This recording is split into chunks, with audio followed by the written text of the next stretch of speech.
بسم اللہ الرحمن الرحیم۔ السلام علیکم، آپ دیکھ رہے ہیں الف نیوز اور میں ہوں آپ کے ساتھ ماجد علی۔ شامل کرتے ہیں آج کی آن لائن ہیڈ لائنز۔ اسرائیل اور حماس کے درمیان یرغمالیوں کے بدلے 4 روزہ جنگ بندی پر اتفاق۔ قطر نے اسرائیل اور حماس کے درمیان جنگ میں عارضی وقفے کا اعلان کرتے ہوئے اعلامیہ جاری کر دیا۔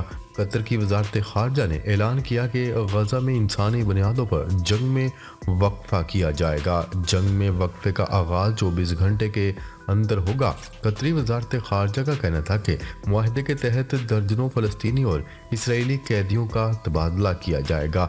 معاہدے کے تحت حماس اپنے پہلے مرحلے میں تقریباً 50 اسرائیلی خواتین اور بچوں کو رہا کرے گی، جس کے بدلے میں اسرائیل تقریباً 150 فلسطینی قیدیوں کو رہا کرے گا۔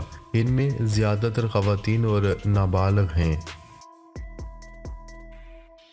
اسرائیلی وزیر نے حماس سے معاہدے کی مخالفت کر دی۔ اسرائیل کے قومی سلامتی کے وزیر بن گوئر، جو اپنے فلسطینی مخالف عقائد کے لیے مشہور ہیں، نے کہا ہے کہ وہ حماس کے ساتھ معاہدے کی مخالفت کرتے ہیں۔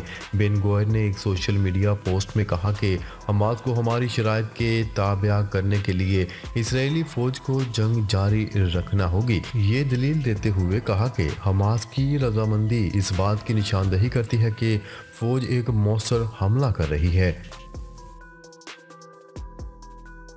غزہ میں امن کا وقفہ ہوتے ہوتے بھی اسرائیل نے 100 فلسطینی کو شہید کر ڈالا۔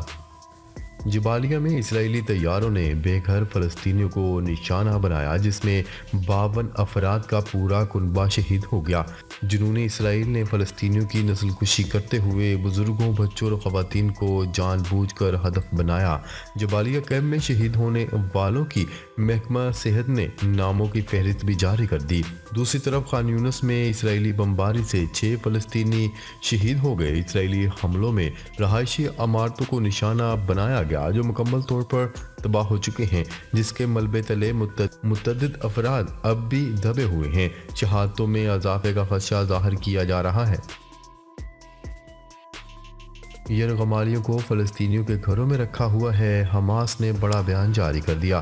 فلسطینی مزاحمتی تحریک حماس کے رہنما موسیٰ ابو مرزق نے کہا ہے کہ ہم نے یرغمالیوں کو فلسطینیوں کے گھروں میں رکھا ہوا ہے، اس وجہ سے یرغمالی بمباری میں ہلاک ہوئے۔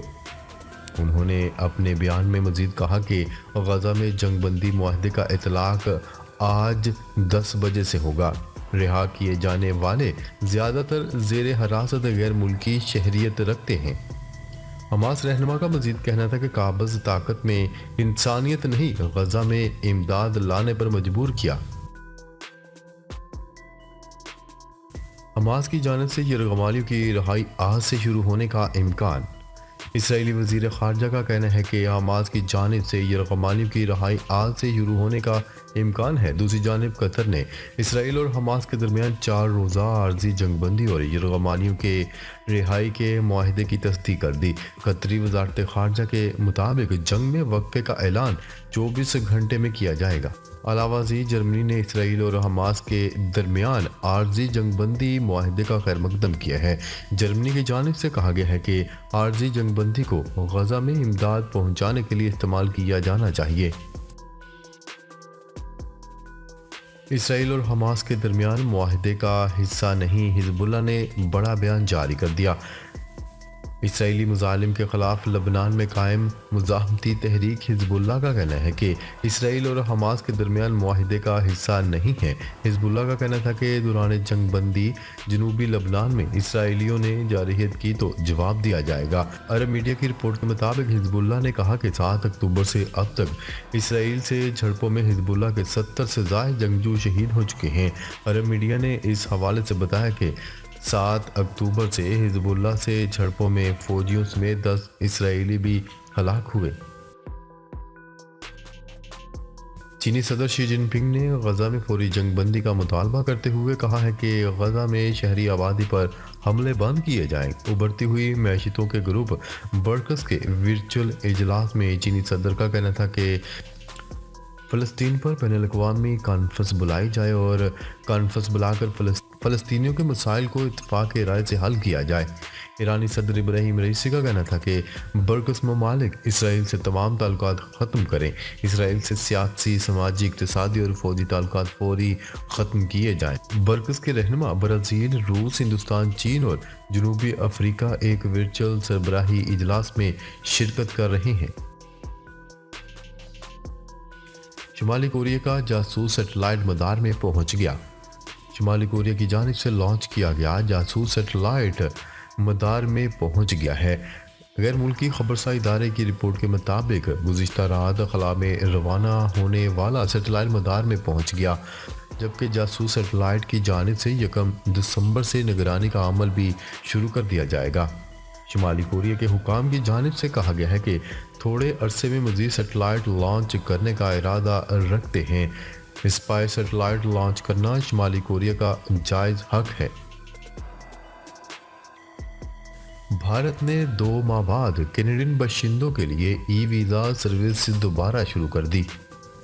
کینیڈا میں ہردیپ سنگھ نجر کے قتل کے بعد بھارت اور کینیڈا کے درمیان سفارتی کشیدگی میں اضافہ ہوا تھا، جس کے بعد بھارت نے کینیڈین باشندوں کے لیے ای ویزا سروس 21 ستمبر تک معطل کر دی تھی۔ کینیڈا کا کہنا تھا کہ جون میں کینیڈا میں سکھ رہنما ہردیپ سنگھ نجر کے قتل میں بھارتی حکومت ملوث تھی۔ دوسری جانب بھارت کا کہنا تھا کہ ہردیپ سنگھ نجر کے قتل میں اس کا کسی قسم کا بھی کوئی کردار نہیں ہے۔ سعودی عرب سرکاری ملازمین کی دوران ڈیوٹی سوشل میڈیا استعمال کرنے پر پابندی۔ سعودی عرب میں دوران ڈیوٹی سوشل میڈیا استعمال کرنے پر سرکاری ملازمین کے خلاف کارروائی کرنے کا فیصلہ کر لیا گیا۔ غیر ملکی خبرساں ایجنسی کی رپورٹ کے مطابق سعودی وزارت افرادی قوت و سماجی بہبود کے عہدیدار نے کہا کہ ڈیوٹی کے دوران سرکاری ملازم سماجی رابطہ وسائل استعمال کرنے کا مجاز نہیں ہے اور خلاف ورزی کرنے والوں کے خلاف تادیبی کارروائی کی جائے گی۔ 2024 میں 1,79,210 پاکستانی حج کر سکیں گے۔ سعودی کابینہ نے معاہدے کی منظوری دے دی۔ سعودی فرمانروا شاہ سلمان بن عبدالعزیز کی زیر صدارت سعودی کابینہ کا اجلاس ہوا۔ سعودی کابینہ نے پاکستانی حج و عمرہ زائرین کے لیے انتظامات کے معاہدے کی منظوری دے دی۔ حج 2024 کے لیے پاکستان سے عازمین حج کا کوٹا 1,79,210 رکھا گیا ہے۔ متحدہ عرب امارات نے سال 2024 کے لیے سرکاری چھٹیوں کا اعلان کر دیا۔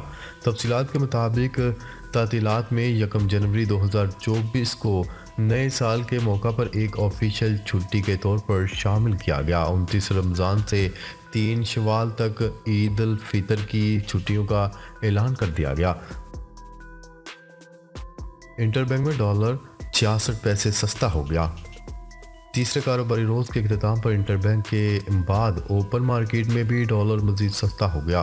اسٹیٹ بینک آف پاکستان کی جانب سے جاری اعداد و شمار کے مطابق کاروبار کے اختتام پر انٹر بینک میں ڈالر کی قیمت میں 66 پیسے کی کمی ہوئی، جس کے بعد امریکی کرنسی کی قیمت 285 روپے 79 پیسے سے کم ہو کر 285 روپے 13 پیسے کی سطح پر آ گئی۔ پاکستان میں سیاسی عہدے کے امیدواروں پر کوئی پوزیشن نہیں رکھتے، امریکہ نے واضح کر دیا۔ امریکی سفیر کی اڈیالہ جیل میں chairman P T I Imran Khan سے ملاقات کی خبروں پر پہلی بار امریکی ترجمان نے میڈیا کے سامنے حکومتی موقف رکھ دیا ہے۔ میڈیا رپورٹس کے مطابق امریکی وزارت خارجہ کے ترجمان میتھیو ملر نے ہفتہ وار میڈیا بریفنگ کے دوران ایک صحافی نے پاکستان میں امریکی سفیر کی اڈیالہ جیل میں پاکستان تحریک انصاف کے چیئرمین عمران خان سے ملاقات سے متعلق سوال پوچھا، جس پر میتھیو ملر نے جواب دیا کہ کسی بھی سفیر کی ایسی ملاقات سے متعلق جاننے کے لیے میں تجویز کروں گا کہ آپ سفارت خانے سے رجوع کریں۔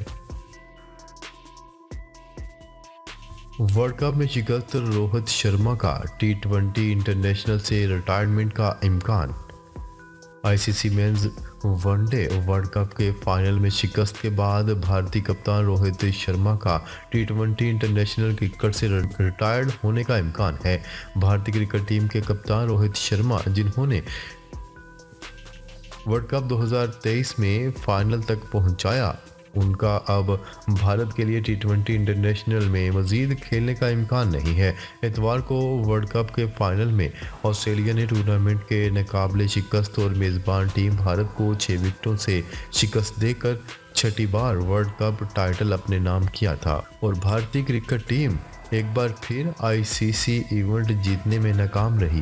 ناظرین، اب تک کے لیے اتنا ہی۔ مزید خبریں لے کر بہت جلد آپ کی خدمت میں حاضر ہوں گے۔ تب تک کے لیے اپنا خیال رکھیے گا۔ اللہ نگہبان۔